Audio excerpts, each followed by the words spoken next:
জগন্নাথদেব উঠে পড়েছে দেখতে পাচ্ছেন। আর এখন বাজে 10:45। নমস্কার, নতুন একটা ভিডিও নিয়ে চলে আসলাম। উঠে পড়েছি অনেকক্ষণ, মাসি চলে এসছে, মাসি কাজ করতে চলে এসছে। 10:10 বাজে দেখালাম। আর আমাদের এখন রান্নাঘরে গিয়ে আমি করেও ফেলেছি, আমি কী বলে ডালটাকে বসিয়ে দিয়েছি, সিটি হয়ে গেছে, শুধু সাতলাবো তাহলে হয়ে যাবে।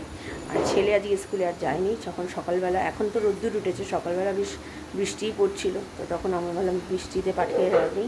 তো ওর কাকু এসছে 6:45, তখন একটু বৃষ্টি কমেছে, কিন্তু বৃষ্টি পড়ছিল। তো যাই হোক, আজকে সেজন্য আজ গেল না, মানে বলতে গেলে এই সপ্তাহে 2 দিন মতো স্কুল গেছে, আর যায়নি। বৃষ্টি করেই গেল। তারপর ওদের কোর্স ছিল, কোর্স মানে আঁকা প্রতিযোগিতা ছিল, এইগুলো করে এই সপ্তাহটা কাটলো। তো দেখা যাক, সোমবার থেকে যাবে একেবারে।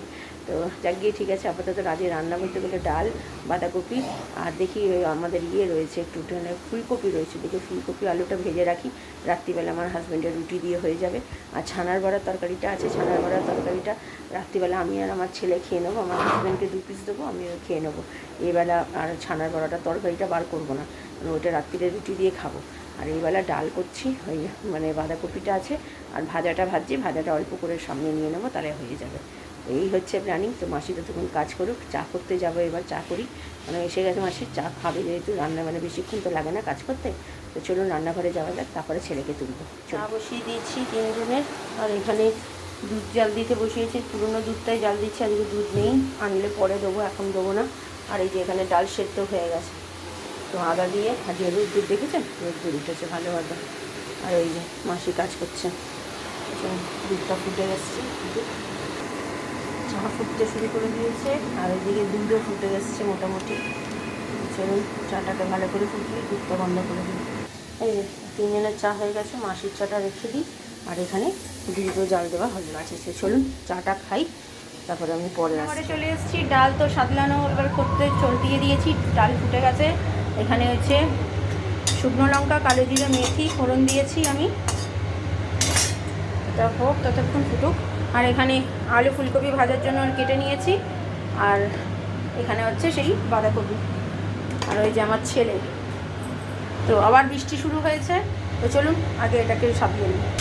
এই যে কালো জিরে ফোড়ন দিয়ে নুন হলুদ মাখিয়ে ফুলকপি আলু ভাজতে বসিয়ে দিলাম।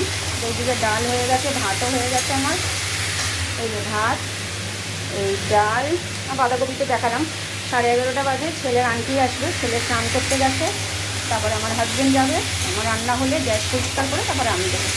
আজকে সিম্পল রান্নাই করছি, আজকে নিরামিষ। তো এটাই রাত্রিবেলার জন্য একটু ভাজা রেখে দেবো, আর বড়ার তরকারিটা রয়েছে, এটা রাত্রিবেলা আজকে খেয়ে নেবো।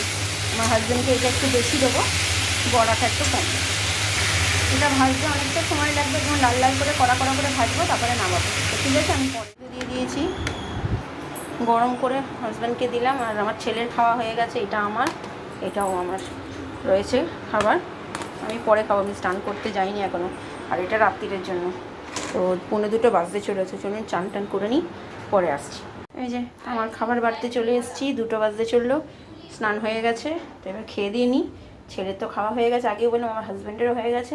তো ছেলে পড়ছে, তারপর তো আমি খেয়ে দিয়ে নিয়ে তারপরে ছেলেটাকে একটু ঘুম পাড়াবো, কি পড়তে বসাবো। এনার পড়া হয়ে গেছে, খেয়ে দিয়েই বসেছিল। কেমন খেলি রে আজকে দুপুরে? হ্যাঁ, ভালো মানে এমনি ভালো না খুব ভালো? শুধু ভালো? ওই জন্য তো গপ করে খেয়ে নিবি, এতই বাজে হয়েছে, তাই না? এই যে আন্টি চলে গেছে, এখন কি করবি? মোবাইল নিয়ে খেলবি, তাই না? হ্যাঁ হ্যাঁ, পড়তে তো বসতেই হবে, কারণ এখন আন্টি তো আসবে না। ওই আন্টির পড়া তো করতে হবে একাই। ও তাই, সোমবারের পড়া করা আছে, সোমবারের পড়া করে নেবে, শনিবারের পড়া ঠিক আছে, দেখি। এই নিয়ে বেরোচ্ছেন এখন, 2:20 বাজে। কী গো, কেমন খেলে দুপুরে বলো? তোমার তো এই ডালটা তো পছন্দ না, তাহলে কি করে খেলে? অল্প করে খেয়েছো? আমি তো বেড়ে দিয়েছি, অল্প করে দিয়েছিলাম, তাই না? এটা খেয়ে দেখতে হয়, আগে খেয়েই না খেয়েই বলে দিচ্ছ ভালো হবে কি খারাপ হবে। আর একটা আমার চুড়িদারটা কিন্তু নিয়ে আসবে আজকে, ভুলে যেও না, নাহলে কিন্তু আবার পরে আবার যদি না দেয়, আবার যদি বন্ধ হয়ে যায় দোকান, তখন কি হবে বলো? চলে যাচ্ছ কোথায়? কথা বলছি, চলে গেল ওই দেখ। হ্যাঁ, আজকেও কি স্কুটি ছাড়া যাবে? তা যদি বৃষ্টি পড়ে কি করবে? তাহলে ফালতু তুমি স্কুটি নিয়ে যাচ্ছ। এখন রোদ, একটু আগে কি হলো দেখলে তো, কেন মুষলধারে বৃষ্টি নামলো। পা ব্যথা করছে, সত্যি কথা। 3 দিন 4 দিন ধরে পুরো হেঁটে হেঁটেই কাজ করছো। তবু ওয়াটারপ্রুফটা নিয়েছো তো? ওয়াটারপ্রুফটা নিয়ে যাও, তাহলে অসুবিধা হবে না। চলো। আমার হাজব্যান্ড বেরিয়ে গেল, আর এইদিকে আমার ছেলেকে দেখতেই পাচ্ছেন আমার নতুন মোবাইলটা নিয়ে আমার বাবা মার সাথে গল্প করছে। মানে সারাদিন তো কথা হয়নি সকাল থেকে, তো আমার বাবা মা ব্যস্ত থাকে, তো তাই এই সময়টা বা কখনো বিকেলবেলা ফোনে কথা বলে। তো সেই কথাবার্তা চলছে। পুজোতে কটা জামা হলো না হলো সব দেখানো চললো। কটা জামা হবে আরও সেটাও বললো। তো সবই তো দেওয়া হয়ে গেছে আমার বাবা মার, সবার আমাদেরকে দেওয়া হয়ে গেছে। একদিন আপনার সাথে শেয়ার করব। অবশ্য শেয়ার করেছি, কিছু কিছু জিনিস কেনা হয়েছে, কিছু জিনিস দেখানো হয়নি। তো সেটা দেখাবো আপনাদের সাথে, কি কটা জামা ওর হলো, কটা কি দিল। তো সেটা আপনাদের সাথে পরে শেয়ার করবো। আর সেই সব নিয়েই কথাবার্তা চলছে আমার ছেলের আর আমার বাবা মার মধ্যে। Good afternoon. খাওয়া দাওয়া হয়ে গেছে অনেকক্ষণ, আজকে তাড়াতাড়ি খাওয়া দাওয়া হয়ে গেছে। ছেলে তো অনেকক্ষণ খেয়ে নিয়েছে, ওকে খাইয়ে দিয়েও পড়তে বসে গেছিলো। তারপরে হাজব্যান্ড খেয়ে নিল, তারপরে আমি স্নান টান করে 2টোর মধ্যে খাওয়া মানে খেতে বসে গেছি। 2:15-20 মধ্যে খাওয়া হয়ে গেছে। হাজব্যান্ড বেরিয়েও গেছে, সেটাও দেখিয়েছি। এবার আমরা একটু শোবো, আমি একটু রেস্ট নেবো। আর ছেলের তো আজকে স্কুল যায়নি বলে ওর তো আর করেনি, মানে ঘুমানোর কোনো চিয়ে নেই। ও এখন বই ঘরে গিয়ে একটু পড়বে, এখন একটু খেলাধুলা করছে। আর আজকে সকালে আন্টি লাস্ট পড়ালো, আবার পুজোর পর থেকেই আসবে, কারণ কি কাশ্মীর যাচ্ছেন ওনারা, তো সেই জন্য আসতে পারবে না। তো আর বিকেলে যে পড়ায় সে তো যেমন আছে, সে কটা দিনই হয়তো গত সপ্তাহটাই হয়তো পড়বে, তারপরে তো পুজো, তো ছুটি পড়ে যাবে এবার লক্ষ্মী পুজোর পর থেকে। টেনশান এইটাই যে সামনে আবার অ্যানুয়ালি পরীক্ষা, এই মাসটা তো পুরোপুরি ছুটি করেই যাবে। কারণ কি পরপর সব পুজো পড়ে গেছে, কালী পুজো লক্ষ্মী পুজো সবই পড়ে গেছে পরপর। তো এখন কী করে কী সব মানে রিভাইজ হবে বুঝতে পারছি না। সেই জন্য একটু চাপের মধ্যে রেখেছি এবছরটা, কারণ কি এই বছরের মানে খুবই চাপ হয়ে গেছে। দেখা যাক কী হয়। তো ঠিক আছে, আপাতত একটু আমি রেস্ট নিই, ছেলে পড়তে বসুক, আমি পরে বিকেলে আসছি। সন্ধে দিতে বসে গেছে, 6টা বাজতে 10 মিনিট বাকি। আর ওইদিকে মাসির কাজ হয়ে গেছে, করছে। আর পুজো মোটামুটি সন্ধে হয়ে এসছে। তো চলুন সন্ধেটা দিয়ে দিক, পরে আসছি। আমার ছেলে নিয়ে এসছে ফুচকা, ওর 4টে, মানে ওই 10 টাকার যার 4টেই তো হয়, তো 4টেই নিয়ে এসছে, আর আমার 4টে।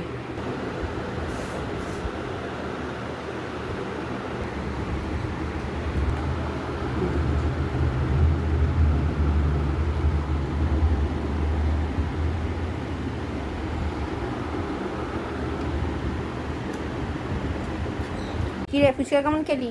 কে খাওয়ালো? আর এত ঝাল দিয়ে তুই যে ফুচকাটা খেলি, শরীরের জন্য কি সেটা ভালো? কটা লঙ্কা দিয়েছিলিস? কটা? 9টা। আর আমারটাতে একটাও না। শুনতে পাচ্ছেন? নিজেরটাতে 9খানা লঙ্কা দিয়ে নিয়ে এসছে, আর আমারটাতে 1খানা লঙ্কা দেয়নি। তাই ভাবছি ও ফরিং কিছু না, আমি তাই ভাবছি যে আমি যখন খাচ্ছি ও তো খেয়ে হু হু হু করছে না, যে আমারটাতে একদমই ঝাল লাগছে না। কি ব্যাপার হলো? পরে শুনতে পেলাম কি আমারটাতে 1খানা লঙ্কাও দেয়নি, নিজেরটাতে 9খানা লঙ্কা দিয়ে নিয়ে এসছে। কি বলবো বলুন, মানে এত লঙ্কা, মানে এত বেশি ঝাল খেতে। এককালে আমিও খুব ঝাল খেতাম, কিন্তু এখন অত বেশি স্পাইসি খেতে পারি না, ঝাল খেতে পারি না। একটু কম ঝাল হলে তবুও খেয়ে নিই, কিন্তু আগে যেরকম টকও যেরকম খেতাম, ঝালও সেরকম খেতাম। আমার ছেলেটাও ঠিক তাই হয়েছে, কিন্তু সেটা শরীরের জন্য সত্যিই ভালো না। আর মাসি রুটি করে চলে গেছে, আর আজকে আর আমাদের রান্নাঘর পরিষ্কার মাসি করেনি, কালকে করবে। তো ঠিক আছে, ছেলের আন্টি আসবে, আমি আবার পরে রাত্রিরে আসছি। রাত্রিরের খাবার এটা আমার হাজব্যান্ডের, আর এটা হচ্ছে আমার ছেলের, একসাথে নিয়ে নিয়েছি। এই যে ছানার বড়ার তরকারি, আর এটা হচ্ছে সকালের ভাজাটা। সে আমার হাজব্যান্ডকে একটু বেশি দিয়েছি, আমরা একটু কম নিয়েছি। তো এখন বাজে 10:30, চলুন খাওয়া দাওয়া সেরে নিই। আইসক্রিম আজকে সব শেষ করে দিলাম, ছেলেকেও দিয়েছি, ছেলেরটা ওখানে রাখা আছে বাটি করে। আর এই আমার হাজব্যান্ডের জন্য এটা, চলুন খাই। রাত্রিরে খাওয়া দাওয়া হয়ে গেছে অনেকক্ষণ, খাওয়ার পর তো আর দেখতেই পেলেন আইসক্রিম খেলাম। তারপরে গ্যাস পরিষ্কার ওইগুলো সব করে টোরে, জামা কাপড়টা তো কালকে সকালে ভিজাবো, চাল ভিজিয়ে দিয়েছি। তো এই সবই করে রাখলাম, করে সব পরিষ্কার করে এসে একটু বসেছি, এই ভিডিওটা আপনাদের সাথে করছি। আর ছেলে এখানে মোবাইল নিয়ে, আমার মোবাইল নিয়ে বসেছে, যেহেতু পড়াশোনা করে উঠে এখন একটু মোবাইল পেয়েছে, একটু দেখবে, দেখে তারপর শোবে। আর আমার হাজব্যান্ড নিজের কাজ করতে গেছে, ও শুতে একটা, প্রত্যেক দিন আমার হাজব্যান্ড নিজের মানে যা কাজ থাকে করে টোরে শুতে 1টা বেজে যায়।